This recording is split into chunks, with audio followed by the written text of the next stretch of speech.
C'est la nouvelle du jour. Emmanuel Macron annonce 14 milliards d'euros d'investissement français en Afrique. Et donc Macron promet plus de 250 000 emplois créés en France et en Afrique. Super, mais avec quel argent?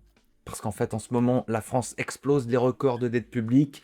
Plus de 3 000 milliards d'euros de dette, des déficits massifs, des PME qui ferment, des agriculteurs étranglés, des services publics à bout et un nombre de faillites d'entreprises historiquement élevé, voire même un record. Mais malgré ça, on trouve encore des milliards pour investir à l'étranger.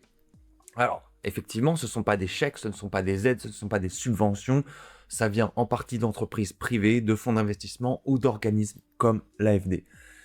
Mais le problème politique reste toujours le même. Les Français ont le sentiment qu'on finance le monde entier avant de reconstruire notre propre économie. Et surtout, où sont les résultats des décennies d'argent injecté en Afrique?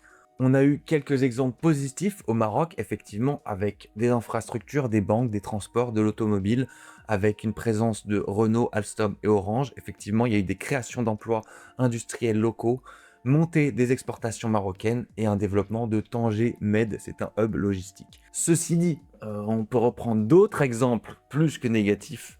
Par exemple, la France-Afrique, avec notamment des soutiens politiques à des régimes dictatoriaux, des crises qui se sont passées, un rejet massif de la présence française, notamment avec le rejet des militaires qui sont partis des pays qui restent pauvres, dépendants et instables politiquement. On a aussi le franc CFA, ça n'a pas permis une stabilité monétaire telle qu'il était annoncé, ça a notamment empêché l'industrialisation des pays qui sont soumis à cette monnaie.